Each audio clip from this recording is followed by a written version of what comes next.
The impact show में आप सभी का स्वागत है। मैं हूं रजत अवस्थी और आप देख रहे हैं इम्पैक्ट भारत टीवी। मुंबई के 26/11 अटैक के बाद अब दिल्ली का 10/11 अटैक। अब तक क्या हुआ इसमें?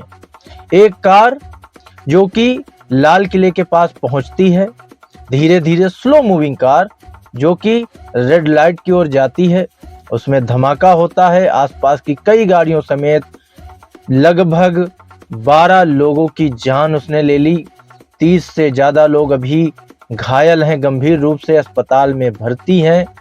और इतना भयानक विस्फोट हुआ है जिसकी गूंज लगभग 6 किलोमीटर दूर तक सुनाई दी। बहुत सारे लोग हैं, लगभग 12 से ज्यादा इसमें लोग पकड़े गए हैं। और ये देखो, व्हाइट कॉलर टेरर, ये एक नाम आपको बहुत सुनाई दे रहा होगा आजकल, व्हाइट कॉलर टेरर। ऐसे लोग जिन पर आप शक भी नहीं कर सकते, पैसे से ऐसे लोग जिन पर आप, अब डॉक्टर्स पे कौन शक करेगा? डॉक्टरों को तो भगवान के बाद दूसरा दर्जा ही डॉक्टरों को दिया गया है, लोगों की जान बचाते हैं। अब वही डॉक्टर अगर लोगों की जान लेने लग जाएं, आतंकी बन जाएं, आतंकी साजिशें करने लग जाएं, तो आप ये सोचो कि मानवता के लिए ये कितना घातक है और कितना भयानक खतरा है। गुजरात में एक डॉक्टर पकड़ा जाता है जो ऐसा पॉइजन बना रहा था जिसकी एक बूंद से हजारों लोगों की जान ली जा सकती थी। उसकी सोच आप देखो, ये जैविक हथियार बना रहे हैं, बायोलॉजिकल वेपन्स तैयार कर रहे हैं। आज के समय में आतंकी जो हैं, देखो एक चीज तो साफ है कि आतंकवादी हमारे देश पे हमला करना छोड़ेंगे नहीं जब तक इनको जड़ से समाप्ति नहीं कर दिया जाएगा। और जड़ से समाप्त करने का मेरा सीधा मतलब है कि अब पाकिस्तान को ही जड़ से समाप्त करना पड़ेगा, क्योंकि हमारे देश में आतंकी गतिविधियां कोई शक नहीं है कि पाकिस्तान के अलावा कहीं से हो सकती हैं। पाकिस्तान ही करा रहा है ये सारी चीजें। वहीं के ये जो संगठन है, अब आप सोचो, ये अपने आप को मॉडिफाई कर रहे हैं। अब ये नए नए तरीके ढूंढ रहे हैं हमारे देश के लोगों को मारने के लिए, उन पर हमला करने के लिए, चाहे बायोलॉजिकल वेपन तैयार करना हो या इस तरह की चीजें हो। आप सोचो, यूनिवर्सिटी में कोई प्रोफेसर है, पढ़ा रहा है, कोई मस्जिद का इमाम है, और ऐसे लोग इतनी बड़ी साजिश में जब शामिल हो जाते हैं तो इसी तरह की वारदात देखने को मिलती है। इन पर कौन संदेह करता, कौन इन पर शक करेगा? कोई नहीं करेगा कि एक डॉक्टर, और जिनकी लाखों में सैलरी है महीने में। भाई लोग कहते हैं ना कि कोई आतंकी ऐसे ही नहीं बनता, मजबूरियां होती। भाई साहब, क्या मजबूरी? जिनकी लाखों में 4-4 लाख रुपए सैलरी है महीने की, वो लोग आतंकी अगर बन रहे हैं, उनके सामने क्या मजबूरी है? तो ये एक सोची समझी प्लानिंग थी। और ऐसा सुनने में आया है, जितना जानकारी हमें मिली है कुछ सूत्रों से, आगे जो भी, अभी ये पूरी तरह से पुष्टि के साथ मैं नहीं कह सकता हूं, लेकिन हो सकता है आने वाले समय में, क्योंकि 1 महीने का ही बीच में समय रह गया है और 26 जनवरी गणतंत्र दिवस आ रहा है और लाल किले में मनाया जाता है, बड़े धूमधाम से मनाया जाता है। हो सकता है जितनी मात्रा में लगभग 3000 किलो जो ये विस्फोटक मिला है इनके पास से, मुजम्मिल के पास से, डॉक्टर मुजम्मिल के पास से, हो सकता है उसका इस्तेमाल लाल किले पर उस समय अटैक के लिए किया होना था। लेकिन जब एक पोस्टर लगाया गया और उस पोस्टर के जरिए जब हमारी सुरक्षा एजेंसियां, इनकी तारीफ करनी पड़ेगी, लोग कुछ भी कह सकते हैं, बहुत बड़े हमले को नाकाम किया हमारी सुरक्षा एजेंसियों ने। तो क्या हुआ कि उस पोस्टर के जरिए जब ये पकड़ा गया, धीरे धीरे तार जुड़े, पकड़ा। मैं आपको बड़े सरल तरीके से ये पूरी घटना बता रहा हूँ ताकि आप लोगों को एकदम समझ में आ जाए कि क्या घटना हुई है। तो वो जब पकड़ा गया तो उसके बाद एक एक करके फिर उसकी गर्लफ्रेंड पकड़ी जाती है जो लखनऊ से है, शाहीन नाम है शायद उसका। उसकी कार में AK-47 जिंदा कारतूस डिवाइसेस मिलते हैं। और मुजम्मिल ने जो जहाँ रहता था वो उसके पास कहीं और उसने एक रूम ले रखा था, उस रूम में उसने बहुत सारी ये सब विस्फोटक जमा करके रखा था, वहाँ डेटोनेटर थे। अब आप सोचो, जो इनकी तैयारी थी, अगर वो फेल ना होती और डेटोनेटर और सारे सिस्टम एक्टिव करने के बाद जब ये इस घटना को अंजाम देते, तो वो हमला कितना बड़ा होता। तो हुआ ये कि जब ये पकड़ा गया तो उसने, जो उमर है, डॉक्टर उमर था, उसने सोचा कि सब पकड़े जा रहे हैं तो अब क्या करना चाहिए कि जो भी मैं इस समय कर सकता हूँ, कुछ तो चोट इस भारत को पहुंचा ही दें, वो मैं कर लूं। उसी क्रम में उसने क्या किया कि इस घटना को अंजाम दिया। अब एक मस्जिद है वहां पर दिल्ली में, वहां पर ये गाड़ी कुछ देर खड़ी थी, काफी देर खड़ी थी। उसके पहले जहां जहां गई, ये पूरी जांच एजेंसियां कर रही हैं। और पीएम मोदी ने भूटान से ये संदेश दिया था, और उसी लहजे में संदेश दिया था जैसे उन्होंने पहलगाम अटैक के बाद दिया था। वही संदेश कि हमारी जो सुरक्षा एजेंसियां हैं वो इस पूरे हमले की तह तक जाएंगी, और जो भी रिस्पॉन्सिबल हैं इस पूरी वारदात में, पूरे हमले में, टेरर अटैक में, उनमें से किसी को भी बख्शा नहीं जाएगा। तो ये सारी चीजें हैं, लेकिन सबसे बड़ा सवाल फिर यही होता है कि क्यों भाई साहब।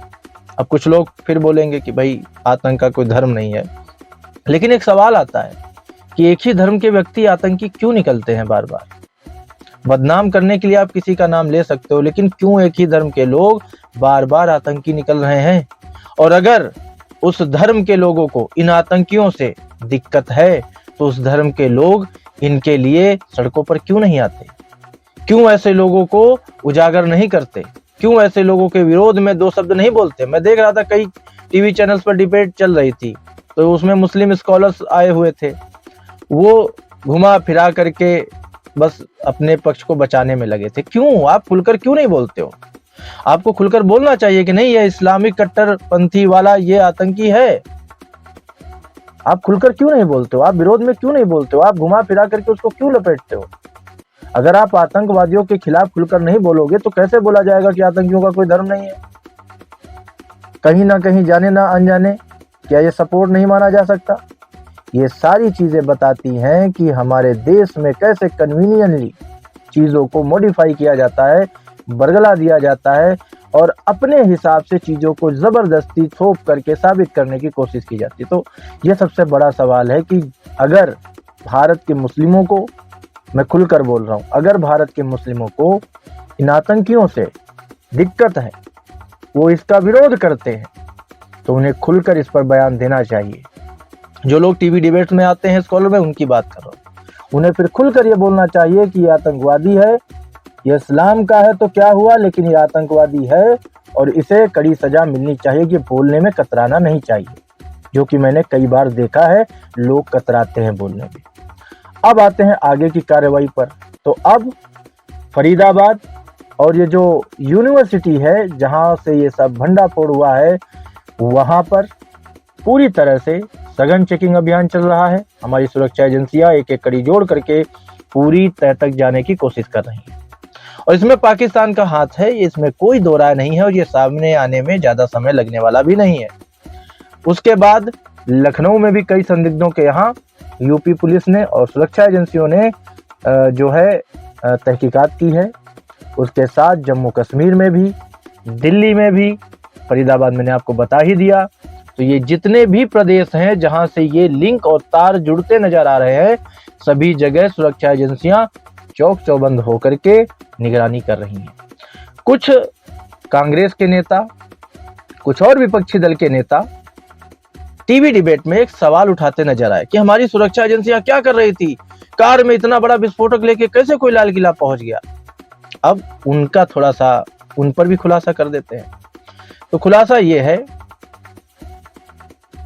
कांग्रेस को तो अपने गिरेबान में झांकना चाहिए। एक आतंकी की फांसी रुकवाने के लिए उनका ही सपोर्ट था जब रात में कोर्ट खुलवाई गई थी। तो थोड़ा इतिहास देख लीजिए आप, यहाँ कोई आतंकियों का सपोर्ट नहीं करता है, घर में घुसकर मारता है आज का भारत। आपके समय में क्या था? फांसी रुकवाने के लिए कोर्ट खुलवाई जाती थी, रात में जज का दरवाजा खटकाया जाता था। तो आप पहले ये देख लो, उसके बाद आप टिप्पणी करो सुरक्षा एजेंसियों पर। उन्हें अपना काम पता है, बेहतरी से पता है, वो आप उनको मत सिखाओ। हमारे देश की सेना, हमारे देश की जितनी भी आर्म फोर्सेज हैं और जितनी भी सुरक्षा एजेंसियां हैं, उनको सबको अपना काम बेहतर तरीके से पता है, किसी से उनको सलाह लेने की जरूरत नहीं है। आपको पता है इन दिनों लगभग 22 से ज्यादा हमले हमारे देश की सुरक्षा एजेंसियों ने नाकाम किए हैं। 22 से ज्यादा हमले मैंने आपको भी बताया। जैसे वो गुजरात में डॉक्टर पकड़ा गया जो जैविक वेपन बना रहा था, बायोलॉजिकल वेपन, एक जहर जिससे एक बूंद से हजारों लोग मर सकते थे, उसका उन्होंने खुलासा करके उसको पकड़ा। और ये जो पूरा सिंडिकेट पकड़ा गया, ये अभी white collar terror, doctor terror जो पकड़ा गया ना, ये आप सोच लो 3,000 किलो विस्फोटक अगर वो लगाने में सफल हो जाते तो कितना बड़ा हमला कर ले जाते। ये जो 2-4 गाड़ियां उड़ी है ना, और ये 10-12 लोगों की दुखद जो जान गई है, इससे कई गुना बड़ा हमला करते वो।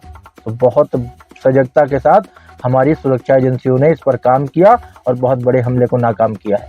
तो आप राजनीति ना करें, कोई भी हमारी सुरक्षा एजेंसियों के खिलाफ कम से कम न बोले। मुझे बर्दाश्त नहीं है ये सारी चीजें, क्योंकि वो अपना काम बेहतर तरीके से जानती है। हमारे देश का प्रधानमंत्री अपने काम को बेहतर तरीके से जानता है। 4 बार वो दिखा चुका है, 5वीं बार फिर दिखा देगा। तुम सबके जितने भी विरोध करने वाले लोग हैं, उनके फिर अपना सोचना क्या है, वो दिखाएंगे। उन्होंने कहा है तो जिन लोगों ने भी ये दुस्साहस किया उनको उनके अंजाम तक पहुंचाया ही जाएगा। हमारे देश की सेना इसकी तैयारी में लग गई होगी, जितना मुझे पता है।